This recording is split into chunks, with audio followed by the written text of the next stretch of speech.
mamamayan dito sa Damdaming Bayan. Live sa DZRH Radio, DZRH TV at DZRH Digital. Kasama sinalakay Deo Macalma at Elaine Apit. Araw-araw, Lunes hanggang Biyernes. Damdaming Bayan.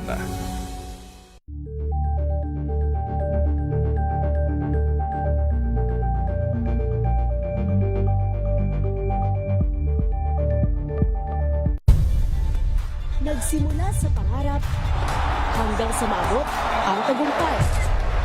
Iba't ibang kwento, iba't ibang mukha ng atletang Pilipino. Mas pinatindi, mas pinalakas, at mas pinaaksyon sa Match Point tuwing Sabado, 12:30 ng tanghali sa DZRH TV.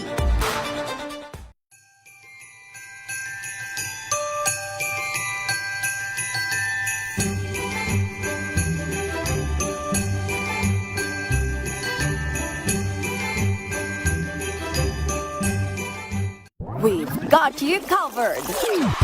From the hottest hits, exclusive interviews, kilig to the bones fan meet experience, and hataw performances of your favorite stars. Saturdays, 12 noon, dito lang sa DZRH TV.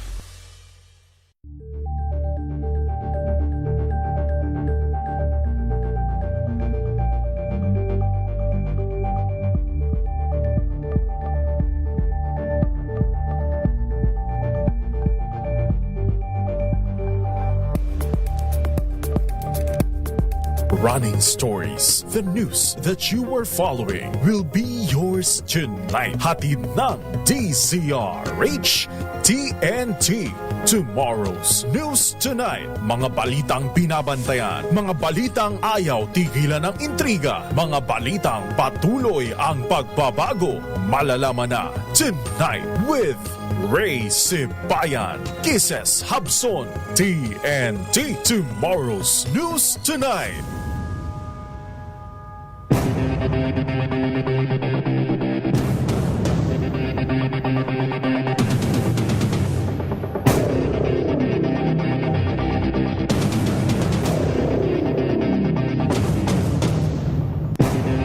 Magandang gabi Luzon, Visayas, Mindanao, Pilipinas. Narito na ang headlines sa TNT Tomorrow's News Tonight. Ngayong gabi ng Martes, December 30, 2025. Niratipikahang 2026 National Budget. Sinimula ng busisiin ni Pangulong Bongbong Marcos. Ratings ni PBBM sa pinakahuling survey ng Pulse Asia mas mababa kumpara kay Vice President Sara Duterte.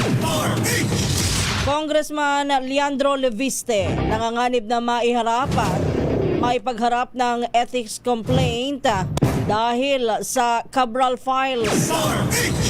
Firecracker-related injuries sumampa na sa 140 isang araw bago ang salubong sa bagong taon. MPD may 5 persons of interest sa pagkamatay ng batang nasabugan ng fountain sa Tondo, Maynila. Department of Health na bahala sa kaso ng pagdukot sa bagong silang na sanggol sa Maynila at Marikina. 3 karagdagang busway station sa EDSA target ilagay ng DOTR sa 2026. Sa TNT Global News, suspect sa pamamaril sa Bondi Beach sa Australia walang kasabwat. Wala ring ebidensya kabilang sa militanteng grupo ayon po sa Australian Police. At sa TNT Showbiz, sex bomb girls nagsama-sama muli. Nag-reunion, sumakay sa trending TikTok challenge ngayong Pasko. Yan ang ulo ng ating mga balita. Kasama niyo po ang inyong lingkod Kisas Habson para sa DZRH, una sa Pilipinas, una sa Pilipino. At ngayon sa detalye ng ating mga balita. TNT Tomorrow's News Tonight. Sinimula na ni Pangulong Ferdinand Marcos Jr. ang masusing pagre-review sa Ratified 2026 General Appropriations Act upang matiyak ang integridad, legalidad at epektibong pagpapatupad nito. Ayon kay Executive Secretary Ralph Recto, layunin ng pagsusuri na matiyak na ang pambansang budget ay sumusunod sa lahat ng legal at technical requirements at tunay na tumutugon sa pangangailangan ng mamamayang Pilipino.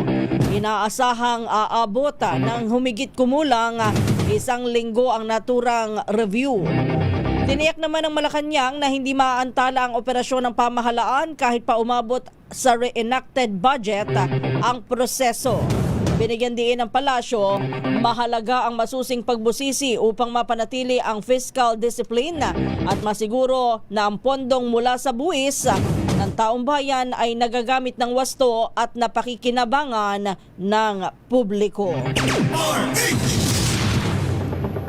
Ipinagmamalaki naman ni Senate Majority Leader Juan Miguel Zubiri ang transparent process sa kanilang ipinatupad na sa approval ng 6.7 trillion peso national budget para sa 2026. Umaasa ito na sa mga susunod na kongreso gaya ng 21st, 22nd at 23rd na ito rin ang proseso ng kanilang susundin. Simula sa proseso ng budget sa committee, plenary at BICAM ay naka-livestream at nakikita ng taong bayan. Walang midnight insertions, walang four-letter identification at walang item na walang malinaw na program of work, location na may eksaktong coordinates at timeline. Sinabi ni Zubiri, ang mga amendment mula sa mga senador ay hindi masama kung ito ay para sa kabutihan ng ating mga kababayan at hindi ito pagkakakitaan. Sa ngayon, aprobado na po ang budget sa dalawang kapulungan ng Kongreso at nasa kamay na po ng ehekutibo kung paano ito ipatutupad. So the ball now is with the executive. And I hope that these new measures that we have put in place in the budget process will be carried over in the next Congress, Mr. President. We have 2 years to go in the 20th Congress. I'm hoping, and I know while we are still there, the good Senate President, myself, the Senate President Pro Tem, the leadership of the Senate, we will make sure that this will be the new norm for the 20th Congress. Sana po pagdating sa 21st, 22nd and 23rd Congresses, ganito pa rin ka-transparent ang gagawin nila, Mr. President. This should be the new normal for the budget process. TNT Tomorrow's News Tonight. Yan po ang bahagi ng pahayag ni Senate Majority Leader Juan Miguel Zubiri.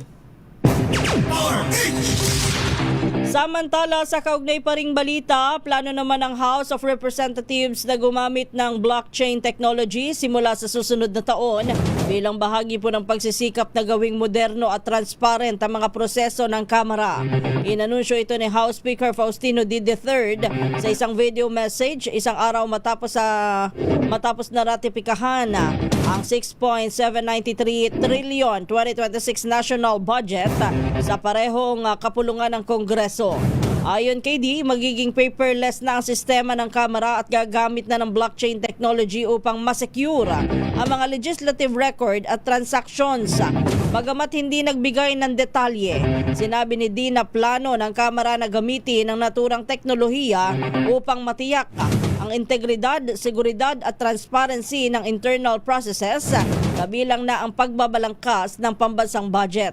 Kung maipatutupad ang inisyatiba na iisasagawa po kasama ang Department of Information and Communications Technology, ang Philippine House of Representatives ang unang legislative body sa Asia na gagamit po ng blockchain technology. Bilang bahagi ng ating pangako at bukas na makabagong pamamahala, sisimulan ng Kamara ngayong 2026 sa tulong po ng Department of Information and Communications Technology ang mga hakbang tungo sa isang paperless Congress at ang paggamit ng blockchain technology upang matiyak ang integridad, seguridad at transparency ng ating proseso. At kasama dito ang pagbuo ng susunod na national budget.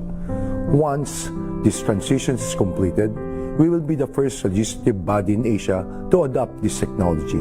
Ginagawa natin ito dahil naniniwala tayo na ang transparency hindi lamang isang hadikain o slogan. Dapat po ito ay isinasagawa at sinasabuhay. Samantala, itinanggi naman ni Public Works Secretary Vince Dizon ang alegasyon ng budget insertion sa flood control projects. Sa isang pahayag, tinawag ng DPWH na walang basehan at malisyoso ang alegasyon ni Batangas Representative Leandro Leviste na may insertion si Dizon para sa flood control projects ng Bases Conversion and Development Authority o BCDA. Ayon sa ahensya, una nang nilinaw ng PCDA na wala itong flood control projects na pinondohan sa pamamagitan ng insertion, allocable funds o anumang source. Kinuwestiyon din ng DPWH ang timing ng pahayag ni Leviste matapos lumutang ang umano'y pamimilit ng mambabatas na kunin ang Cabral files.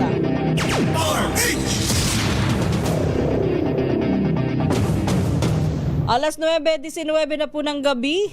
Sa iba pa nating mga balita, kung ikukumpara kay Vice President Sara Duterte, mas marami pa rin ang hindi nagtitiwala kay Pangulong Ferdinand Marcos Jr. sa pinakahuling survey ng Pulse Asia ngayong 2025. Batay po sa resulta ng survey ngayong December, ay 48% ang disapproval rating ng presidente habang 47% naman ang hindi nagtitiwala sa kanya. Sa kabilang panig, 56% naman ang approval rating ni VP Sara habang 54% ang kanyang trust rating.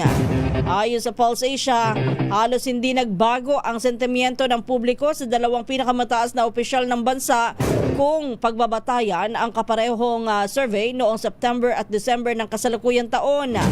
Binanggit po ng survey firm na halos kalahati po ng populasyon ang duda sa trabaho ng Pangulo habang 34% lang ang kumbensido sa kanyang performance. Mahigit 56% ng mga respondents ang nagpahayag po ng positibong assessment sa performance ni VP Sara habang 24% lamang ang dismayado. Samantala, dapat naman na malaman kung paano nakuha ni Congressman Leandro Leviste ang mga dokumento mula kay dating DPWH Undersecretary Maria Catalina Cabral. Ayon po kay Bicol Sara Party List Representative Terry Redon, ito ang magiging batayan ng pagsasampa ng ethics complaint laban kay Leviste. Sa panayam po sa DZRH News, dapat daw po'y mapanagot si Leviste kung mapatutunayan na sapilitan niya na kinuha ang mga dokumento. Matatandang sinabi po ni Leviste na may authorization siya mula kay Secretary Vince Dizon pero itinanggi ito ng kalihim. Iginiit naman ni Redon na dapat ilabas ang buong nilalaman ng Cabral files at hindi dapat na paisa-isa. Kailangan pagka katotohanan na gusto natin ilabas, dapat yung buong katotohanan yung ilalabas natin. Hindi yung parang patsi-patsi na parang weaponized yung isa-isa.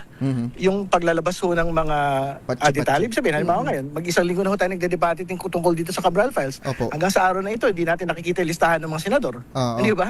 Hindi natin nakikita halimbawa yung listahan ng mga sinasabi nila mga executive officials at private individuals na nagbigay po ng mga proposals dito po sa atin pong DPWH. So, sa totoo lang, ang panawagan naman natin sa lahat ng may hawak ng dokumento, ilabas nyo na ng buo yan. Huwag niyong ilabas na paisa-isa.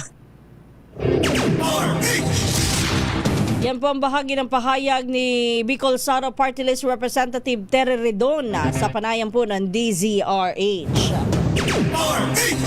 Itong si Congressman Leandro Leviste ay tila marami po ang nagdududa ngayon, dahil ang ombudsman mismo itinatanggi na credible yung kanyang Cabral files dahil hindi naman daw ipinakita ng buo ng mambabatas sa ombudsman yung buong kopya ng Cabral files. Bukod po dyan, Ang DPWH ay hindi nga ho kinukumpirma, hindi bine-verify na yung kanyang hawak na kopya ay legit. At meron din naman kumakalat na akusasyon po yung isa sa mga staff ng DPWH na sapilitan daw ho na kinuha ni Congressman Leandro Leviste ang naturang papel na nagresulta pa sa paper cut, paper cut pagkasugat po nung isa sa mga hindi ko sigurado kung may lumalabas ho kasi na mga doon daw ho yan sa isa sa mga staff ng DPWH under Undersecretary Cabral. Meron naman nagsasabi na ang nagkaroon ng paper cut mismo si Undersecretary Cabral. Dahil daw ho doon sa ginawa po ni Congressman Leandro Leviste. Dapat kasi, kung talagang, kasi ang kiniklaim nitong si Congressman Leviste ay ibinigay sa kanya mismo, ipinagkatiwala ni Undersecretary o dating Undersecretary Cathy Cabral. Sana kahit man lang may patunay may patunay man lang siyang maipakita na talagang yun ay totoo. Kasi katulad niya, may mga lumalabas na video kung saan ay sinasabing siya daw ay sapilitang kumuha ng file. Maging ang Malacanang nagdududa. At ang sabi nga ay dapat ay maimbestigahan na nga daw ho talaga ang pangyayaring yan. Bakit doon kay sino tong isang merong Cabral files din sinasabi, merong kopya din. May nakalap na kopya sa Senator Panfilo Lacson. Wala namang ganyang kung may question sa kanya. Bakit kay Congressman Leviste lang? Alas 9:24 po ng gabi, dapat naman na malaman, ayan na nga po dapat daw pong malaman kung paano nga nakuha. Siguro sa susunod na taon, yan naman ang pagtutuunan ng pansin ng ilan sa ating mga nasa Ethics Committee.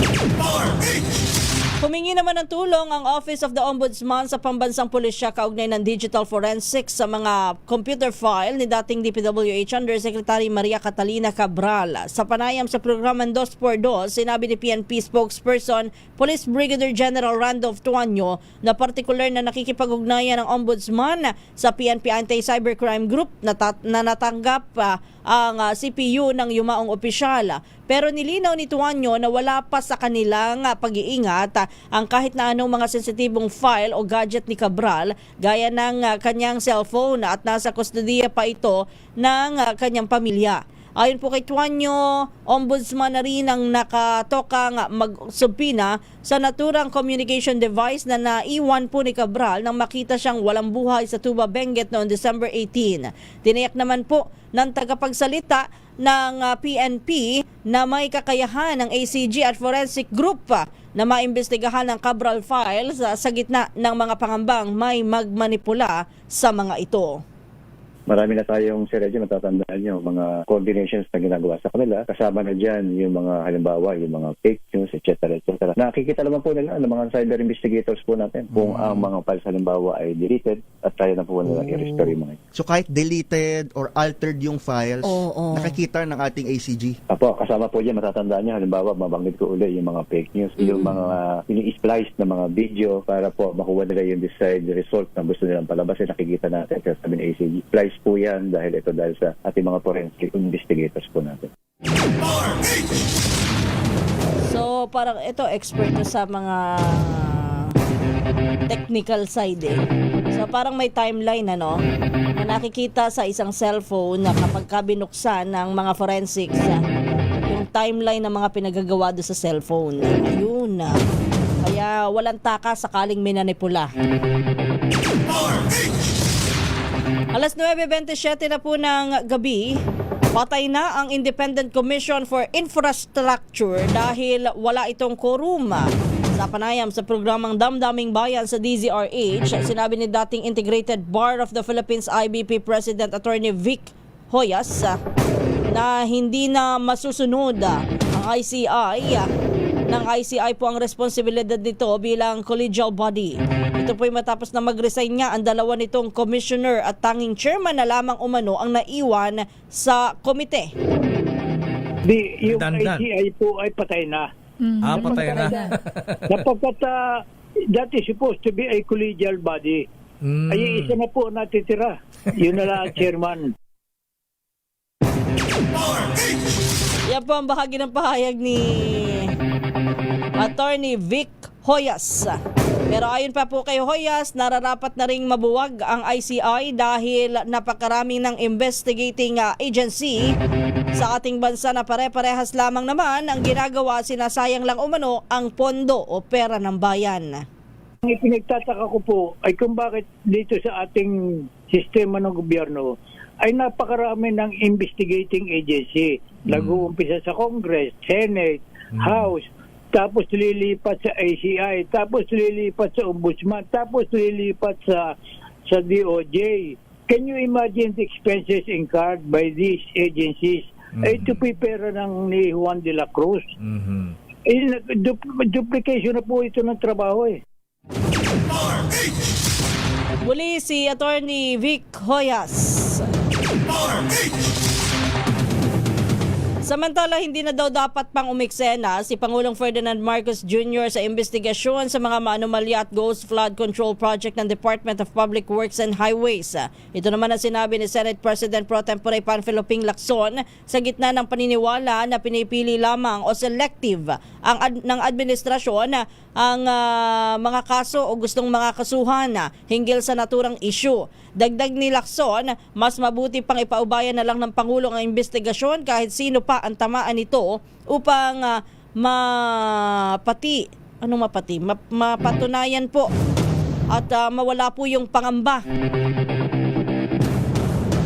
ng publiko na may pinagtatakpan po ang gobyerno. Bagamat walang binanggit po na pangalan ng senador, una nang nakaladkad ang pinsan ni Marcos na si dating House Speaker Ferdinand Martin Romualdez sa flood control scandal. Itinuro po ni dating Congressman Zaldico si Romualdez na tumanggap umano ng mali-maletang pera o kickback sa mga proyekto. Bukod dito, hindi na rin naniniwala si Lacson sa mga deadline na sinasabi po ng Malacanang, lalo't wala pang nangyayari bilang tugon sa galit ng mga mamamayan laban sa katiwalian.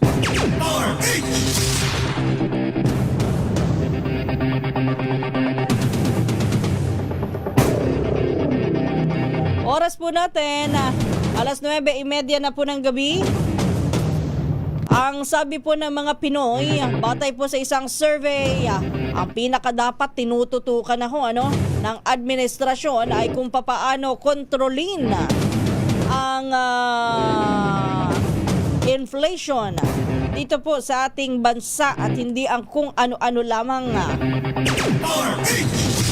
Samantala, bilang naman po ng mga tinamaan ng paputok ngayong ilang araw na lang bago ang pagsalubong sa bagong taon, sumampa na sa 141. Ang MPD may persons of interest na rin sa pagkamatay naman po ng batang nasa bugan ng fountain sa Tondo, Maynila. Hindi pala yung bata ang bumili ng fountain Wala ring nagbigay sa kanya kundi ito ay napulot ng 2 bata na nasugatan at yung isa ay nasawi. Standby din sa report ni Noche Kakas, kaugnay naman noong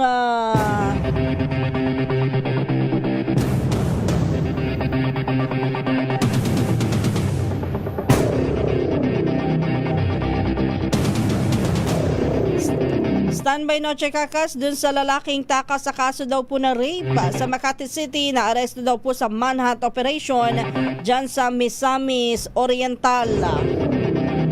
At ang DOH nababahala daw po dun sa mga kaso na naitala na may mga dinukot na bagong silang na sanggol dyan sa Maynila at sa Marikina Hospitals. 3 namang karagdagang busway station sa EDSA target daw pong ilagay ng DOTR sa 2026. At tabayanan din ang ating TNT Global News at ating TNT Showbiz. Yan po sa pagbabalik ng TNT Tomorrow's News Tonight. Oras po natin 9:32 na ng gabi.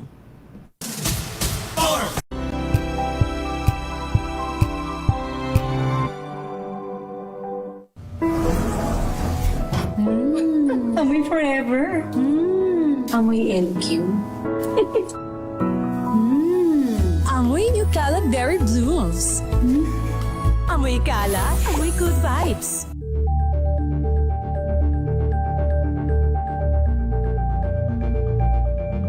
Hello, Washi! Laundry day na naman! Yay! Anong meron? Mancha ng chocolate, putik, may libag pa! Kaya natin yan!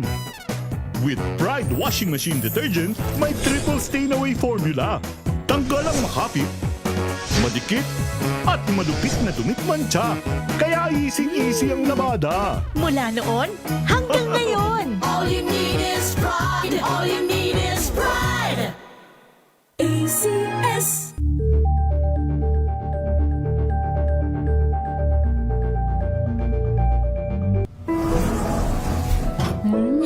Amoy forever. Amoy LQ. Amoy New Kalat Berry Blues.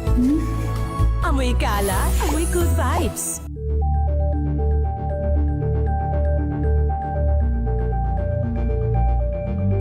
Maulan man, no worries na amoy kulob ang damit. Charm Fabcon, bangong pumakabloom. Tanggal amoy kulob sa bango ng charm. Kaya gamit ko, Charm Fabcon with Bloom Fresh technology. Kills 99.9% of kulob-causing bacteria. May aroma burst pa of thousands of flowers and berries. Ang sampay sa loob, no amoy kulob. Bangong pumakabloom sa charm. Charm Fabcon. ACS.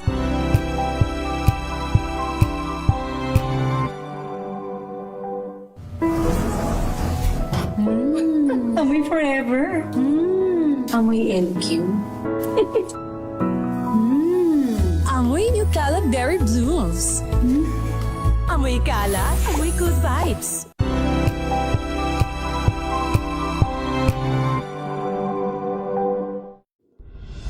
Tuloy-tuloy ang pagtulong, tuloy-tuloy ang pagseserbisyo, at tuloy-tuloy ang balitaan kasama si May Binauhan sa Operation Tulong mula Lunes hanggang Biyernes.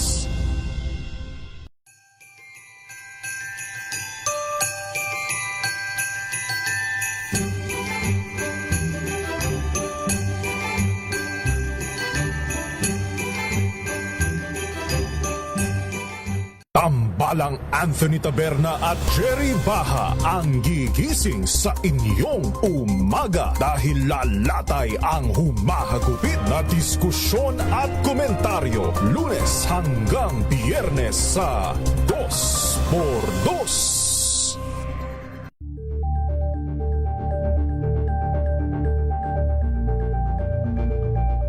Curious ka ba sa maraming bagay? Kami na ang bahala dyan. Aalamin, tutuklasin at bibigyang linaw namin ang mga katanungang bumabagabag sa inyong isipan. Sa programa kung saan ang bawat sagot ay galing lamang sa mga eksperto. Ang Expert's Opinion, tuwing linggo 3:00 ng hapon, dito lang sa DZRH TV.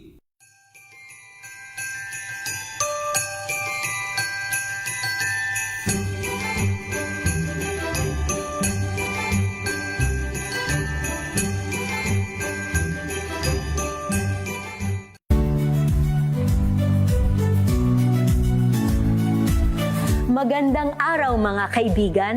Ito po ang inyong balerina ng bayan, si Lisa Macuha Elizalde, na nag-aanyaya sa inyong samahan kami at ang aming mga espesyal na panauhin para sa kalahating oras ng masayang kwentuhan sa aming programang Art to Art, kung saan ang usapang sining at kultura ay para sa lahat. Huwag kaliligtaan, tuwing linggo, 3:30 ng hapon, dito lamang sa DZRH Radio, DZRH TV, at via online streaming.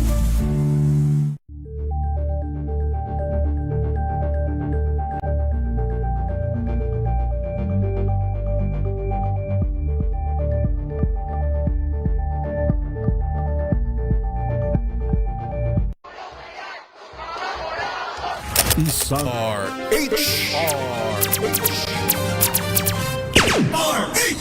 TNT Tomorrow's News Tonight. Nagbabalik ang ating balitaan dito po sa Tomorrow's News Tonight. At inyo pa rin po nakakasama ang inyong lingkod Kisas Habson para sa DZRH, una sa Pilipinas, una sa Pilipino. TNT Tomorrow's News Tonight. Standby lang, Noche Kakas.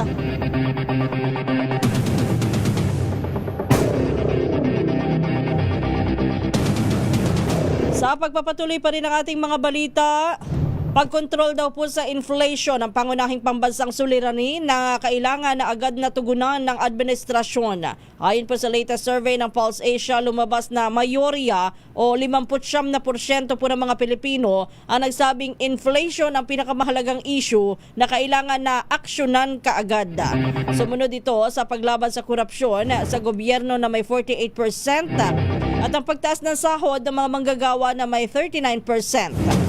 Kasama rin sa mga pangunahing alalahanin ang pagtugon sa kahirapan, paglikha daw po ng trabaho, paglaban sa kriminalidad at illegal na droga. Samantala, 57% naman ang nagbigay po ng positibong rating sa pamahalaan kaugnay ng pangangalaga sa kapakanan po ng overseas Filipino workers.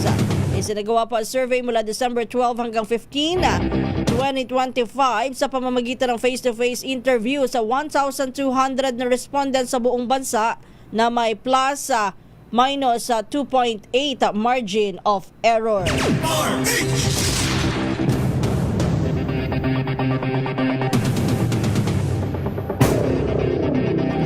Samantala, dumako muna tayo. Balita mula sa labas ng ating himpilan, lalaking takas daw po sa kasong statutory rape sa Makati City. Arestado daw po sa manhunt operation sa Misamis Oriental. Ibalita mo yan, RH27, Noche Kakas. Matagumpay na naaresto ng mga operatiba ng Southern Police District ang lalaking takas sa kasong statutory rape. Bit-bit ang warrant of arrest at tinungon ng mga pulis ang pinagtataguan ng akusado sa Balingasag, Misamis Oriental. Hindi nakapalag, pinusasan si alias Alcocer, kasado alas 2 ng hapon na kanina sa Northern Mindanao. Matapos lumabas sa intelligence report na nagtatago ito doon. Batay pa sa record, si alias Alcocer ay top 1 district level ng most wanted person ng SPD at naaresto sa koordinasyon ng Balingasag Municipal Police Station. Batay pa sa nakasaad sa warrant of arrest ang statutory rape case ng akusado sa lungsod ng Makati ay walang piyansa. Kaya magbabagong taon sa kulungan ang naarestong wanted person. Samantala, Kisses, nakahanda na rin itong East Avenue Medical Center sa Quezon City para umalalay, gamutin sakaling may mga isugod sa ospital bago o pagkatapos ng pagsalubong ng bagong taon. Ayon kay EAMC spokesperson Dr. John Paul Ner, all systems go na sila simula pa noong December 21. In place pa rin yung kanilang emergency equipment, aparato, lalo na sa emergency room o operating room at iba pang pasilidad ng nasabing ospital. Sa ngayon ay karaniwang dinadala sa ospital ay mga pangkaraniwang sakit. Arit sa 27, nagsika ka sa DZRH, una sa Pilipinas, una sa Pilipino. Noche, nakaikot ka ba doon sa ibang mga mga bus station ngayon? Malinis na ba? Wala nang masyadong nagsisipag uwian o wala nang pila? Maano na lang yung pag-uwi cases, yung hindi na katulad ng mga nakalipas na araw na talagang bulto yung mga tao, pero this time ay yun yung mga uuwi sa mga probinsya, lalo na pinakamaraming pasahero cases, yung mga galing ng Bicol at yung mga galing ng o mga pauwi papuntang Bicol at yung galing din ng Bicol na dito rin na mag-New Year sa Metro Manila o karatig lugar dito sa NCR. So parang switching lang yung tao cases. Kaya yun, pero patuloy pa rin binabantayan ng kapulisan yung loob at labas ng mga terminal, lalong-lalo na dito sa Southern Metro Manila area. Okay, maraming salamat, Noche. Balik sa'yo, Kisses. Oras natin, alas 9:42 na po ng gabi. Sa pagpapatuloy pa rin ng ating mga balita, naku, doon sa mga nagpapaputok ho, ano? Umakyat na po sa 104 na po ang bilang po ng mga naputukan isang araw bago ang pagsalubong sa bagong taon. Ayon po sa Department of Health, mas mababa ito ng 23% kumpara noong nakalipas na taon na may 182 kaso mula December 21 hanggang December 30. Karamihan dito ay edad 19 pababa habang 32% naman ay edad 20 pataas. Pinakamarami pa rin sa mga ito ay dahil sa 5-star, boga at iba pang hindi matukoy na uri ng paputok.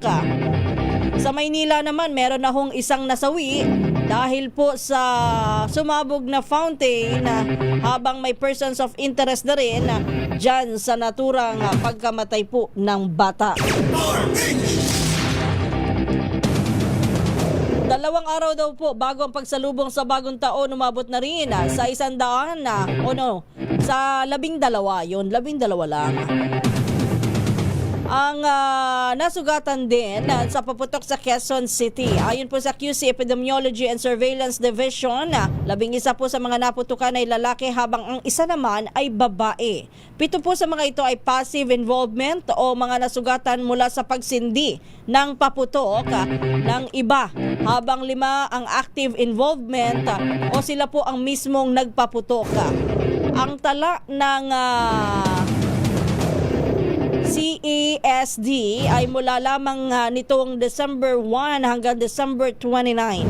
Pero ayon po sa City Health Department, mas mababa pa rin ito ng 43% kumpara sa bilang ng fireworks-related injuries sa lungsod po na kaparehong panahon noong nakaraang taon. Samantala, wala namang naiulat na nakalunok ng paputok o fireworks ingestion at wala ring stray bullet injury o tinamaan ng ligaw na bala. Uy, pero dyan sa yung PhilHealth natin, meron yatang pinaplano. Plano pa lang naman pinagpaplanuhan dito sa issue po ng pagpapaputok. Pagka daw ikaw ay naputokan, halimbawa, at dinala sa ospital gamit ang PhilHealth, sa mga susunod na gamit mo ng PhilHealth, bawas na 50% ang iyong magagamit sa PhilHealth kapag ka ikaw ay naputukan. Ang tanong lang doon papaano? Papaanong gagawin kung halimbawang ikaw ay nadamay lamang at hindi naman ikaw ang mismong nagpaputok? Natukoy na ng Manila Police District ang ilang persons of interest sa pagsabog ng paputok sa Tondo, Maynila na ikinasawi ng 12 anyos na batang lalaki at ikinasugat po ng isa pang menor de edad. Sinabi ni MPD spokesperson Police Major Philip Inesa na nakikipag-ugnayan na ang pulisya sa iba pang concerned units para sa karagdagang investigasyon. Dagdag ni Ines, malalaman nila sa pagsisiyasat kung mayroong criminal liability ang mga persons of interest na tinitingnan sa ngayon.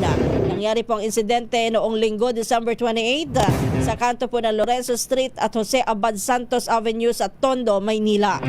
Batay po sa inisyal na investigasyon, nakapulot po ng paputok ang 2 bata at na sinindihan nito gamit ng disposable lighter na nag-trigger po ng malakas na pagsabog.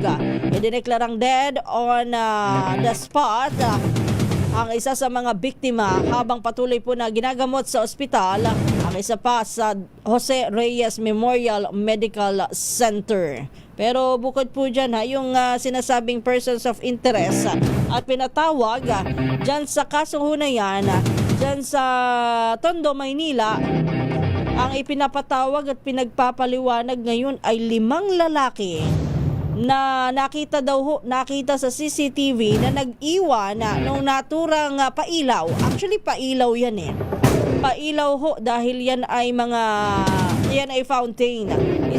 Yung isa paputok, Piccolo yata yung isa Piccolo at saka yung isa ay fountain.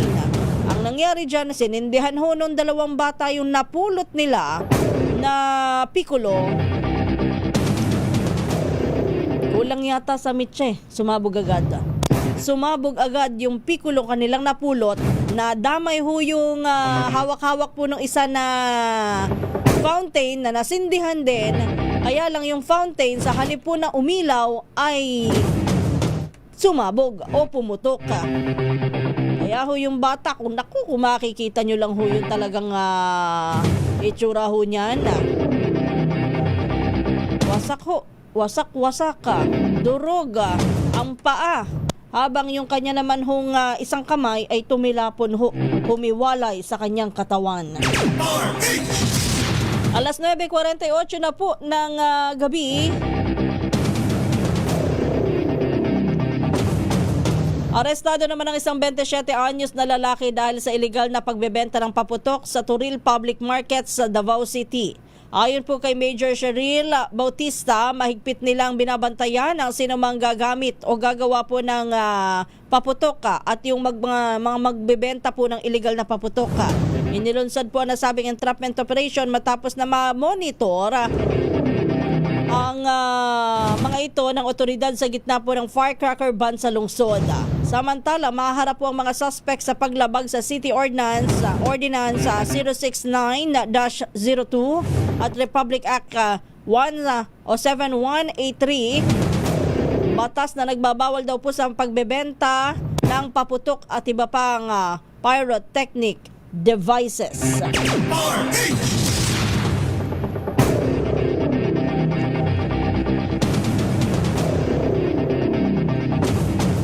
Inaasahan naman ng mga tindahan ng lechon sa La Loma, Quezon City na dadagsa ang order bukas ho, December 31 dahil nais po ng mga namimili ng sariwang lutong lechon para sa salubong sa bagong taon. Ayon po sa ilang may-ari po ng mga lechonan sa La Loma, nasa pagitan po ng 12,000, 12,000 pesos hanggang 25,000 pesos. Depende po sa laki ang presyo ng lechon. Magbubukas ng maaga ang mga lechon shop sa La Loma at mananatiling bukas hanggang sa alas 10 ng gabi dahil sa inaasahang dami po ng mga order bukas. So yung iba ho naka-order na talaga ng mga lechon-lechon na yan, habang yung iba naman magwa-walk-in pa lang bukas. Pero karaniwan dyan advance ho yan na ginagawa para magda-down ka muna dyan, tapos yung panghuling bayad ibibigay mo kapag kinuha mo na yung lechon. Iba naman good for delivery, di ba? Kaya lang ho sa mahal no? Mahal kasi ng lechon, pero wala ka naman tapon dyan. Lahat kung minsan may kasama pang dinuguan. 10 minuto bago mag-alas 10 ng gabi, nanawagan naman po si Pangulong Ferdinand Marcos Jr. sa mga Pilipino na dapat ay magsilbing gabay sa paghingi po ng pananagutan at integridad sa mga namumuno po sa ating pamahalaan, ang prinsipyo po ni Gat Jose Rizal. Yan po ang mensahe ng Pangulo sa paggunita po ng ika-129 na anibersaryo ng kabayanihan ni Rizal. Para po sa Pangulo, si Rizal ay modelo kung paano naging isang tunay na Pilipino na may malinaw na hangarin para po sa ating bayan. Hinimok nito ang bawat isa na tularan po ang pagmamahal sa ating bayan ng pambansang bayani, igalang at katotohanan at walang pagod na isulong ang reforma, maging matapang sa pagsasabi ng totoo at manindigan sa kung ano ang tama. Hangad rin ng Pangulo na magsilbing inspirasyon si Rizal sa kabataan para yakapin ang pagkamakabayan sa pamamagitan ng pagiging responsableng mamamayan at anak dapat Panawagan ito sa lahat gaya ni Rizal, piliin po ang malasakit kaysa pagwawalang bahala at piliin po ang bayan kaysa sa personal na interes. Kanina hong umaga, pinangunahan po ni Pangulong Bongbong Marcos ang aktibidad sa Rizal Park kasama sina First Lady Liza Marcos, Congressman Sandro Marcos, mga kapatid ni sina Simon at Vinny. 8 minuto bago mag-alas 10 ng gabi, nanawagan naman po si Vice President Sara Duterte sa mga Pilipino na magkaroon po ng lakas at tapang na manindigan para sa katotohanan at katarungan. Yan po ang mensahe ng pangalawang Pangulo ngayong ginugunita ang ika-129 na kabayanihan po ng pambansang bayaning si Gat Jose Rizal. Ayon po kay Vice President Sara, sa pagunitan ng sakripisyo ni Rizal, huwag hayaan na mamatay ang diwa ng karunungan at pagkakaisa. Anya, ang tunay na pangmatagalang pagbabago ay nagsisimula po at nagmumula sa malalim na pag-aaral, moral na integridad at sa masamang pagkilos sa komunidad at institusyon. Ginugunita natin ang buhay at diwa ng ating pambansang bayani na si Dr. Jose Rizal. Sa pamamagitan ng kanyang mga akda, ipinamana ni Dr. Jose Rizal ang diwa ng walang takot na pagmamahal sa bayan at ang pangarap ng tunay na kalayaan na nakabatay sa liwanag ng kaalaman. Ang tunay na aral ni Rizal ay malinaw. Ang kalayaan ay hindi lamang paglaya mula sa puwersang dayuhan, kundi pati na rin ang paglaya ng ating isip at damdamin mula sa pang-aabuso, pagkawatak-watak at kasamaan. Si Vice President Sara Duterte. TNT Tomorrow's News Tonight. Naaresto naman ng Criminal Investigation and Detection Group ang ikatlong kapwa akusado sa human trafficking case na kinasasangkutan din po ni Attorney Harry Roque at Cassandra Ong kaugnay ng operasyon ng isang Pogo Hub sa Pampanga. Kinilala po ang naarestong suspect bilang isang 44 anyos na Chinese national na si alias na Bosteri na dinakip po sa Angeles City. Ayon sa CIDG, si Bosteri ay isang administrative officer ng Lucky South 99 sa Porac, Pampanga. Sinasabing responsable po siya sa pananakit at pagpapahirap sa mga Chinese Pogo employees na lumalabag sa patakaran ng kumpanya. Si Roque, Ong at 49 na iba pa ay nahaharap po sa reklamo kaugnay ng umano'y illegal na aktibidad sa loob ng Pogo Hub. Matatandang dalawang akusado na rin sa parehong kaso ang naaresto ng pulisya sa magkahiwalay na operasyon sa Mabalacat City at sa Clark noong Mayo. Nanawagan naman ng Department of Health ng mas mahigpit po na seguridad sa mga ospital matapos ang dalawang insidente ng pagdukot sa bagong silang na sanggol sa Maynila at sa Marikina City. Ayon po sa DOH, pinag-aaralan na nila ang pagpapatupad ng mga protocol na katulad po ng Amber at Silver Alert ng Estados Unidos para agad na mahanap kung sakaling may nawawalang sanggol, matatanda o mga pasyente. Bagamat may sistema na ng paglalagay ng ID at tag sa mga pasyente at sanggol, sinasamantala umano ng mga suspect ang mas maluwag na seguridad dulot ng skeletal workforce ngayong holiday. Hinimok din ng DOH ang mga pribado at pampublikong ospital na paigtingin po ang dahilan ng pagbabantay laban sa insidente ng abduction. Matatanda ang isang newborn baby ang dinukot noong December 26 sa Mang Rodriguez Memorial Medical Center ng isang nanay na nakunan ng 2 beses. 3 karagdagang istasyon ng EDSA Busway ang plano pong ipatayo ng Department of Transportation bilang bahagi po ng pagpapalawak sa bus system sa 2026. Ayon sa DOTR, magsisimula ang unang quarter ng 2026 sa konstruksyon ng mga istasyong matatagpuan sa Cubao, Magallanes at Parañaque Integrated Terminal Exchange o PITX na target daw po na matapos sa ika-4 na quarter ng taon. Layunin ng proyekto na mapabilis ang pagbiyahe at mas mapalawak ang access ng mga commuter sa EDSA Busway. Kasabay nito, inaasahan ding bubuksan sa unang quarter ng 2026 ang EDSA Busway Kamuning Station bilang bahagi ng patuloy na modernisasyon sa busway system. Nasa mabuti ng kalagayan na ang nawawalang bride-to-be na si Shera De Juan, ngunit nakararanas ng acid peptic disease o dyspepsia. Ito po ang inihayag ng QCPD Medical and Dental Unit matapos na isailalim si De Juan sa medical evaluation matapos makaramdam ng pagduduwala.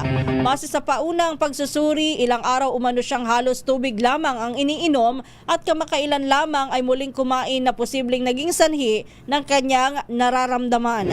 Ayon po sa QCPD MDU, posibleng dulot ng hindi regular na pagkain ng kanyang kondisyon. Gayunman, nilinaw po ng pulisya na wala silang nakitang senyales ng seryosong karamdaman at nananatiling normal ang kanyang vital signs. Nakauwi na si De Juan sa kanyang bahay sa Quezon City kanina pong madaling araw.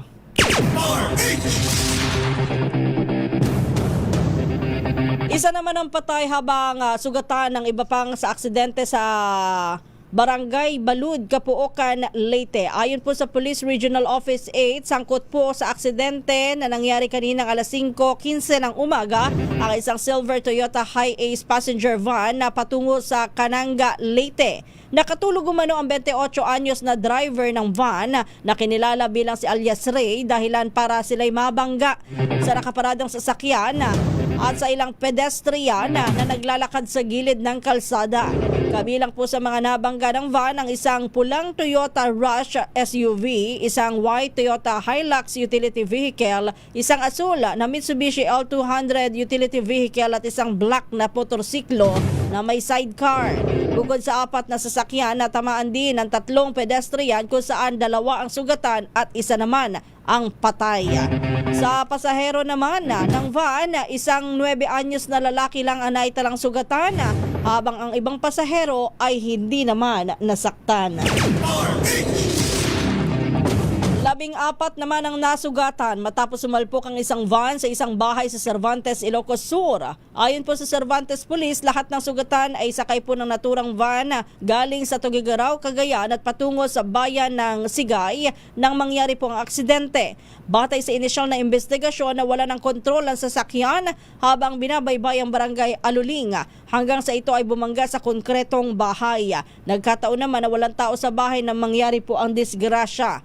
Agad naman na dinala sa pinakamalapit na ospital ang 14 na nasugatan. Samantala, dako na tayo sa ating TNT Top News Trending Worldwide. Sa ating TNT Global News, ngayong araw po na ito ng Tuesday, December 30, 2025, suspect daw po sa pamamaril sa Bondi Beach sa Australia. Wala daw hong nakitang kasabwat, wala ring ebidensya na kabilang po sa mga militanteng grupo. Alamin natin ang detalye kay Wina Pearl Hesoro. Umakto mag-isa ang 2 suspect sa pamamaril sa Bondi Beach noong December 14 at walang ebidensya na kabilang sila sa isang militanteng grupo. Ito ay ayon sa pulisya ng Australia at sinabing sina Navid Akram at ang kanyang ama na si Sahid Akram ang nasa likod ng pag-atake na ikinasawi ng 15 katao na itinuturing na pinakamalalang mass shooting sa Australia sa loob ng halos 30 taon.